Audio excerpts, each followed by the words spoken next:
Diary, I have an impulse to write but it seems crazy. I'm no more trying to communicate with anyone than a newborn baby is when it lets out its first cry, birth. A broken cord, and a scream at the first moment of freedom, traumatic individuation. No scream. I just pick up a pen and start scribbling. The baby's cry is instinctive and serves to fill its lungs with air. Mine is a learned behavior. Because I'm a product of 16 years schooling, I've succumbed to the peculiar civilized practice of turning big healthy screams into neat rows of little words.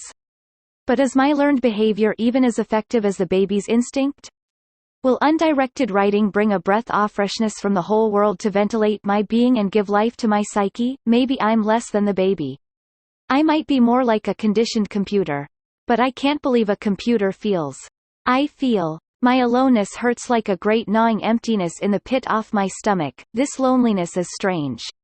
My emotions surprise me. I'm here voluntarily, I'm with the man I love, there are English-speaking people all around me, but I'm alone in a way I never before imagined. The tie with my past has been broken.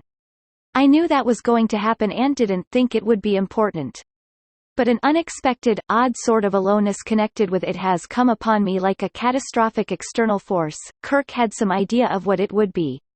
He warned me. He studied me carefully, wanting to be sure I could take it. He gave me sleeping pills to keep me from knowing where I am and how we got here. I could also think of them as an anesthetic for an operation to individuate me, except that the break in time and place while I was knocked out is a big part of the thing that affects me.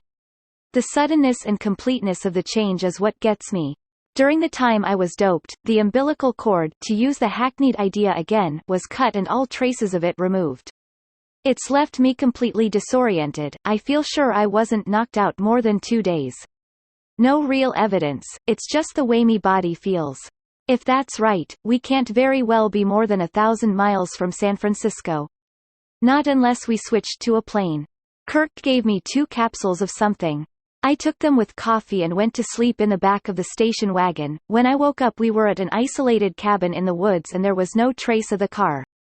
Instead of the car there were 2 horses, just standing in a little corral as if someone had brought them and taken the car away.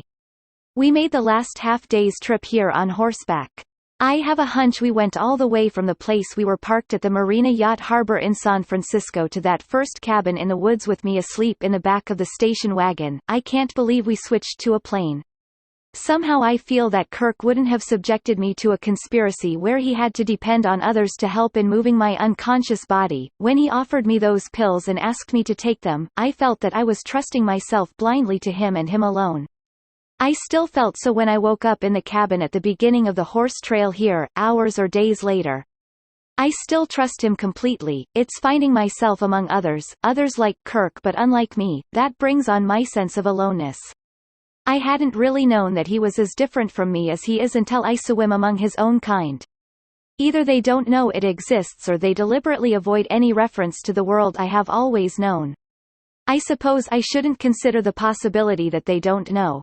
They have to know. I knew Kirk in that other world. He has gone back and forth between the two.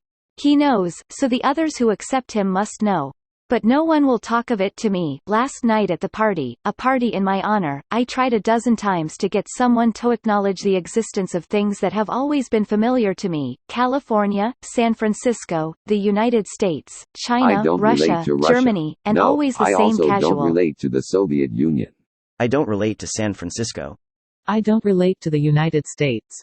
At last, in exasperation, I asked one highly intelligent and kindly old man, well, what is beyond this valley, beyond the surrounding forests, beyond the places and people to whom you There's do a big relate? area overrun by zombies, the world as you have known it. And am I a zombie? I pressed him, more than a little belligerently I'm sure. He looked deep in my eyes, smiled, and, without the slightest displacement of poise, said, You seem to be awakening quite well. And that's the way it is. I made a pact with Kirk that I wouldn't ask him where we were for a full month before he would bring me here, wherever here is, and no one else here relates to the world outside. I know now how it would feel to wake up in an insane asylum after a severe psychosis. One would try to talk of the private world from which he was emerging, a world that might have seemed much more real than reality, and everyone would say, that, my dear girl, was a fantasy of yours. You must understand that I can't know it, and the patient would say, I'll tell you about it. No. It would be better if you wouldn't dwell on it. You need to rebuild your bridge to reality. That's precisely the attitude of the kind, intelligent, old man who said to me, you seem to be awakening quite well. He was a scholarly sort with white hair and grey eyes. He was an old man, but his eyes weren't old, they were still intensely interested in life. I liked him a lot. He didn't strike me as being the mad scientist type.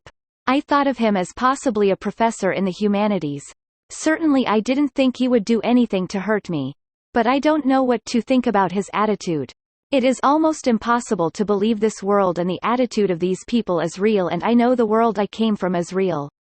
I was born in San Francisco and have lived there all my 21 years. I got my degree in anthropology from UC Berkeley last spring. Before then my world might have had a little bit of schoolgirl vagueness in it, but it became real in a hurry. I had always made jokes about what I was going to do when I got my degree but didn't really believe it. Then I did exactly that.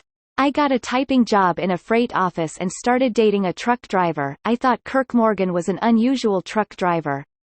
Not just unusually good-looking, though he was that, too, but unusual in some strange, mysterious, undefinable way. It was so completely the way I had joked about it that I tried to keep my feelings about his unusualness to myself. After knowing him only a few weeks, and actually knowing absolutely nothing about him, I agreed to go away with him to an unknown destination without telling anyone. That was a crazy thing to do, maybe, but I am real, Kirk is real, and the people here are irreal. Only this refusal to accept the world I have known makes no sense to me. I vaguely suspect it may have a purpose, maybe an exceptionally good purpose. It's intensifying my awareness of things, it's awakening me. I don't think it was designed for my benefit, but maybe it does something like that to everybody. Anyway, it seems all right.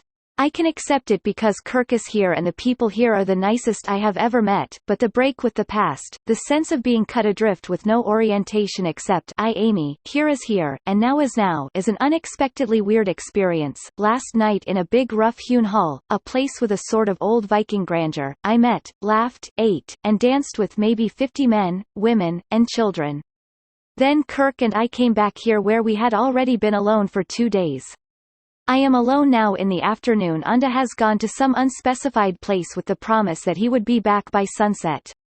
We're living in a stone and log cabin all by itself out in the woods. It is simple but good, well built and in good taste. There is plenty of food. The food is all in permanent stainless steel, glass, and ceramic containers, not the disposable tin cans I have always known. Except for little things like that, nothing is unusual, and I have done nothing unusual. Right now I am planning to make dinner in expectation of Kirk's return and set a handmade, antique-looking table that is in one end of the living room. There is a big fireplace, some blue earthen dishes that I fell in love with at first sight, and a hand-loomed tablecloth of varicolored threads that harmonizes with the dishes. I will pick some flowers for the table and everything will be beautiful. This is reality and it is good. But I am disturbed by my inability to relate to my past, to San Francisco, and to my sister, Peg, who I am sure still lives, at this very moment, in an apartment on Leavenworth Street we both shared there. Wherever there is in relation to here, everything is wonderful except that the situation makes no sense to me. To be faced with the question of who and what one is when one's past does not relate is an amazingly complex nothingness. I had better forget it and go pick the flowers.